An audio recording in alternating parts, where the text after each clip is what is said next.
Hello, everybody. My name is Lloyd Hopkins. I'm the executive director and founder of Million Dollar Teacher Project, which is a organization that I founded in 2016 with the mission of elevating the teaching profession through increased support, compensation, and recognition. What we do is we partner with Title I schools that serve marginalized communities on increasing their ability to retain and recruit qualified, skilled, passionate teachers into classrooms. And what I'm here to talk about is what led me to this work and the importance of being civically involved in your community. Because we all have the power to change the world. You just have to create the right solutions and team up with the right partners in order to do it. We often think that we have to be rich and famous to really make a difference, and I'm just here to tell you that that's not the case.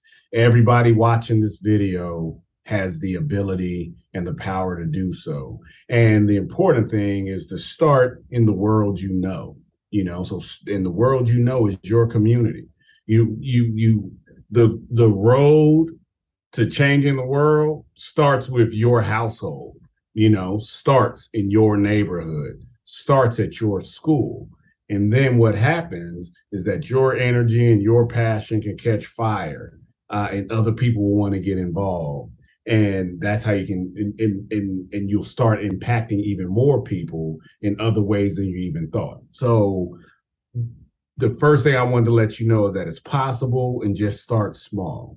What led me to the work that I do today is I graduated high school wanting to be the change that I wanted to see in the world. And what I mean by that is I came from a single parent household, the middle child of three boys, and I saw my mother struggle, and I saw myself when I graduated high school really trying to figure out what I wanted to do with my life. I thought I was going to be the next Michael Jordan at one point, and when those hoop dreams went away, I needed to really tap in to figure out who I want to be in this world, and which is going to be a question and a challenge that many of you are going to be faced with. Who am I? Who do I want to be? When I walk into a room, how do I want to be viewed? How do I want people to feel? What do I want people to say? What do I want to say about myself? And what I knew is that I wanted to be the change that I wanted to see in the world. I was one of those slips through the cracks kids when I was in school, meaning that I didn't have, like I said, I was in a single parent household. I didn't really have a lot of caring adults that took an interest in me. I never had that teacher that came to me, and I had that lean on me moment where the teacher came and said, "Hey, Lloyd, you're going to be somebody." I never had that. I was a slips through the cracks kid. And what that means is that I wasn't good enough to get a lot of attention, that straight A student, that rock star that gets a lot of attention. And I also wasn't bad enough, meaning I wasn't getting in a lot of trouble, because also that kid can get a lot of attention. I was like right in the middle.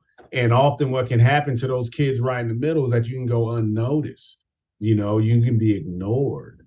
And it wasn't the fault of my teachers, because the education system that we currently have, it revolves around this one educator and teaching a classroom of 25, 30, 35 students. Now, to the best of that teacher's ability, they're only going to be able to meet the varied learning styles of all the kids in that classroom. They're only going to be able to meet that so much. What often happens because of class size, teachers wind up teaching to the top of the class, to the bottom of the class, or to the middle of the class. Not that that's what they want to do, it's just what happens because of capacity. to really accommodate so many different learning styles. Like in a classroom, you can put a math problem up on the board, and every kid in the class might take a different path to answering that math problem. Every kid in the class receives and processes information different. So it's challenging for teachers to address all those different learning styles. And I realized that. And so early on in my career, I thought I wanted to be a teacher. So I got involved in the classroom, and the first thing that I learned is that teaching is absolutely not for me. I spent 6 years as a teaching assistant, and I realized I'm not cut out for it. And I respected the profession so much that I knew that I didn't want to take up the space of somebody that is passionate about the role of teaching. So I wanted to step aside.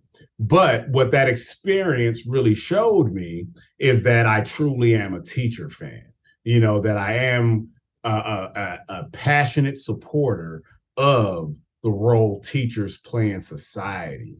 Teachers can make all the difference in a student's lives.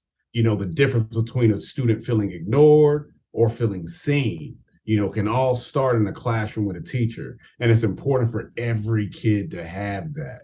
And what I realized, because I'm very much an entrepreneur, and the entrepreneur in me, you want to create a business or a program or a service where there's a gap, where you realize that there's an unmet need. And what I realized in my journey is that in the work of improving schools, in the work of education reform, in the work of creating equitable access to quality education, there's a lot of programs that do stuff for kids, a lot of programs that do stuff around technology. There's a lot of programs that even focus on the buildings themselves, but there's not a lot of programs that are focusing on the teacher. And the teacher, again, is one of the most important elements. And so me realizing that and me being a teacher fan myself, I knew that would be the area that I would want to impact.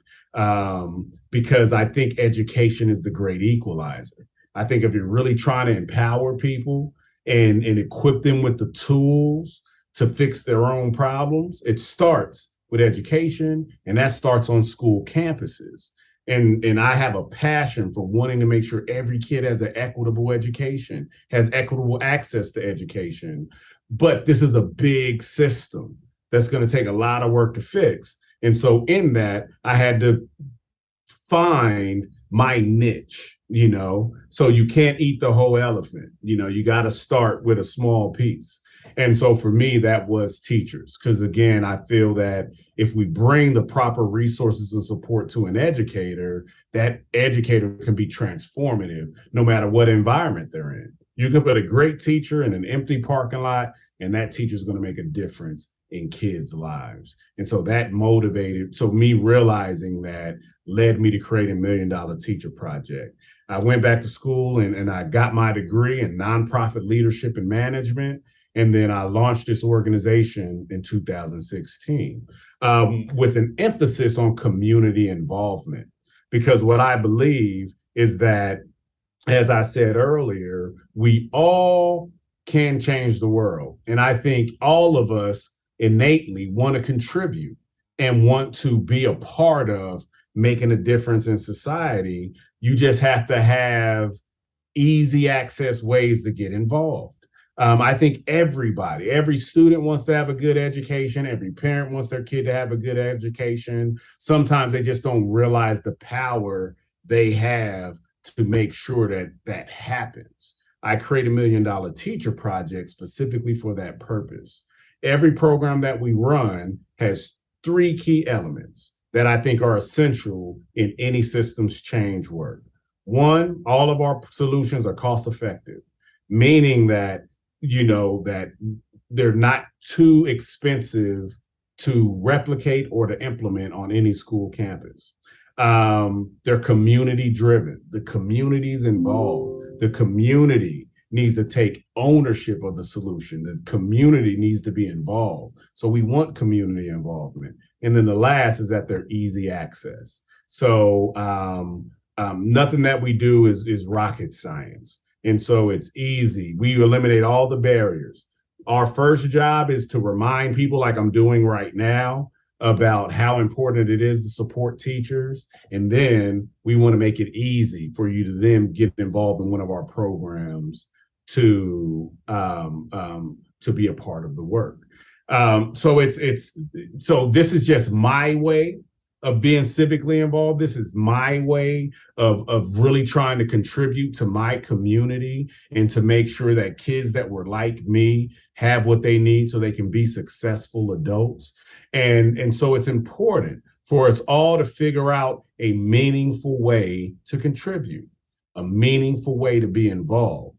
And the reason why I emphasize the word meaningful is that when we start talking about activism, civic involvement, being engaged, sometimes we can compare our level of involvement or what we're doing to what other people are doing, especially in this social media age. And there might be people that are out protesting, or you might have people that are running for an office, or, so it's important to block out the noise. It's good to see examples, but it's important to block out the noise and for you to have a conversation with yourself so you can really understand what area of your community means the most for you to be a part of changing, fixing, or impacting.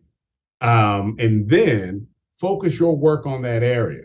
And then you also need to clear out the noise to understand what your level or your approach to activism looks like. Because no two people have to do the same thing. Some people are very active on social media. That's one way to impact or to impact your community, by elevating a story, or elevating a message. Some people do run for elected offices. Some people, like myself, launch organizations to impact certain aspects of the community. So it's also for you to figure out a way for you to be involved that fits your energy level, that fits your interest, and fits your activity. Because any way that you look to get involved in the community, it has to be sustainable for you to make a change. And so if you're trying to do something based on what other people are doing, it's probably not going to be sustainable, because as soon as the issue dies down, your interest level in being involved with that could die down. So you have to pick areas that you're going to be passionate about and that you can commit to and you can be involved with on a sustainable, ongoing way. Because the real work of changing the world doesn't happen in the middle of a crisis. It's about how you sustain the work after the crisis. So we have to do the work every day to really change the world.